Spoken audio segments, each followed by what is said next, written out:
श्री सद्गुरु महाराज की जय। जय हो। अच्छे से रामायण के बीच में भक्तों एक प्रसंग आता है, बहुत ही सुंदर प्रसंग याद आया। ये जो अहंकार है ना, ये जो अहंकार है, अहंकार बहुत खतरनाक चीज है। इसी संबंध में कई संत दृष्टांत देते हैं। बहुत सुंदर दृष्टांत ये दिया है। एक संत जंगल में कहीं साधना करते थे। सुंदर कुटिया थी, भजन में, ध्यान में, योग में, सब में परिपूर्ण थे, पारंगत थे, अनेक सिद्धियां उनके पास थी। तो भी वो विनम्र भाव से भगवान का भजन करते थे, साधना करते थे। जिस कुटिया में वो रहते थे उसी में एक चूहा रहता था। अब संत बड़े दयालु होते हैं, उनका भाव इस पराकाष्ठा पर था कि सबके अंदर परमात्मा है। सबके अंदर परमात्मा है तो चूहे को वो परमात्मा रूप समझते थे, उसी का अंश समझते थे, उसी की लीला खेल समझते थे, इसलिए बड़ा प्रेम करते थे। चूहे से उन्हें इतना प्रेम था कि चूहा उछलते कूदते इधर उधर आते जाते उनके पास जब भी आता था तो उन्हें बहुत ही प्रसन्नता महसूस होती थी। वो प्रभु की लीला समझकर वो उसका आनंद लेते थे। ऐसे ही एक दिन क्या हुआ, वहाँ एक बिल्ली आ गई। अब जैसे ही बिल्ली आई तो चूहा डर के भाग गया। अब संत भगवान ने सोचा कि ये तो बड़ी गड़बड़ की बात है, तो उन्होंने उस चूहे को बिल्ली बना दिया। अब बिल्ली बना देने से फिर वो बिल्ली से डरता नहीं था। अब बिल्ली आई तो कोई फर्क नहीं पड़ता। लेकिन एक दिन अचानक ऐसे हुआ कि कुत्ता आ गया। अब वो जो बिल्ली थी वो तो कुत्ते से डर गई। अब कुत्ते से डर के वो इधर उधर भागने लगी। तब संत भगवान ने उसे बिल्ली से कुत्ता बना दिया। अब वो कुत्ता बन के अपना खेलने लगा और संत के पास रहने लगा। फिर कुछ दिनों में वो कुत्ता रोज खेलता था तो बाहर गया, आश्रम कुटिया के बाहर गया तो वहाँ एक शेर की आवाज़ सुन के और वो बहुत डर गया और भागने लगा इधर उधर। तो संत भगवान ने उसे शेर बना दिया।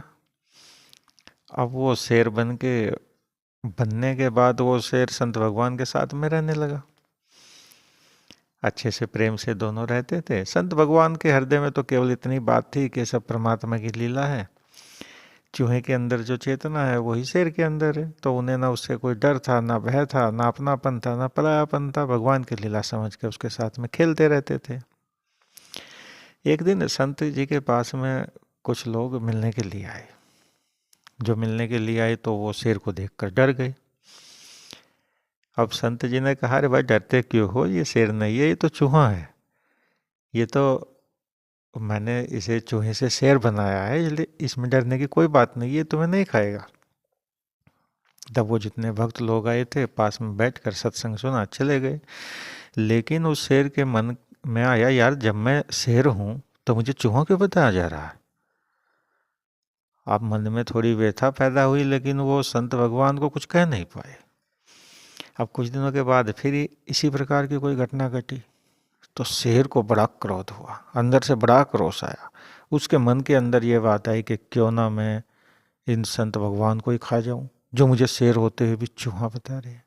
उनके अंदर का जो अहंकार था वो यह भी भूल गया कि जिसने तुम्हें चूहे से शेर बनाया है, सब भांति की सुरक्षा प्रदान की है, जिसके सानिध्य में रह कर तुम अपने आप को शेर समझ रहे हो और शेर हो, तो कम से कम उसके प्रति तो ऐसे भाव नहीं होने चाहिए। लेकिन अहंकार ऐसा होता है कि ये इन सब बातें समझने नहीं देता।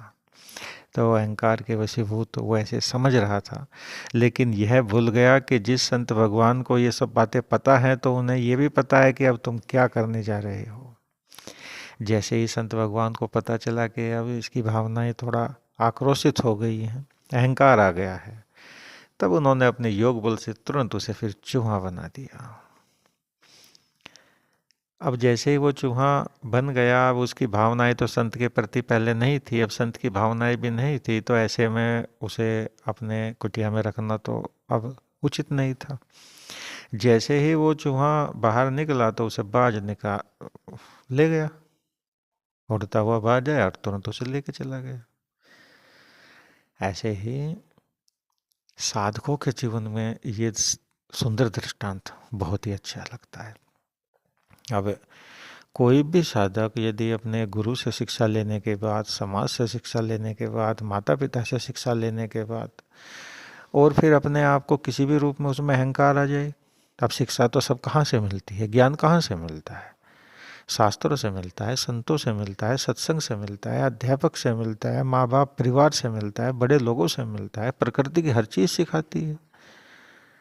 तब ये ज्ञान बाहर से मिलने के बाद अगर हम इस ज्ञान का कोई अहंकार करेंगे, साधक के अंदर जब भी अहंकार आ जाता है तो वो शेर होते हुए भी प्रकृति परमात्मा उसे चूहे के भांति बना देते हैं, और फिर यमराज रूपी काल उसे, जैसे चूहे को बाज ले गया ऐसे ही यमराज रूपी काल के चंगुल में फंस जाता है, और ये साधक जन्मों जन्मों तक भटकता है।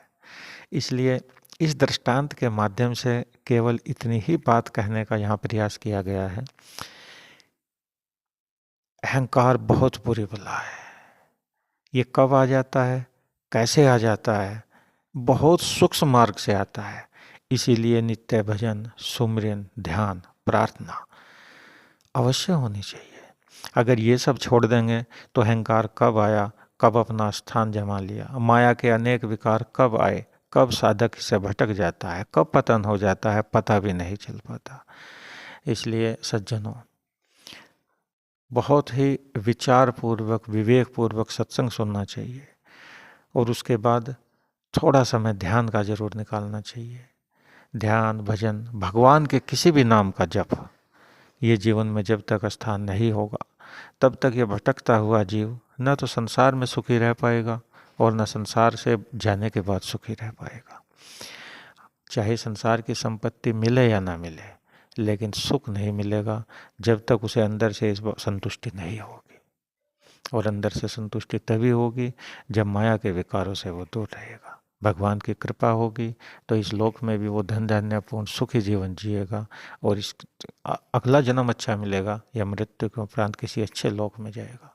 और अगर उसने भजन अपने आप को समझ लिया और नित्य प्रति ध्यान पूर्वक उसने भजन किया, गुरु की आज्ञा में रहा, संत शास्त्र के अनुसार अपना जीवन जिया, तो हो सकता है उसका इसी जन्म में कल्याण भी हो जाए। बोलिए सियापति रामचंद्र भगवान की जय।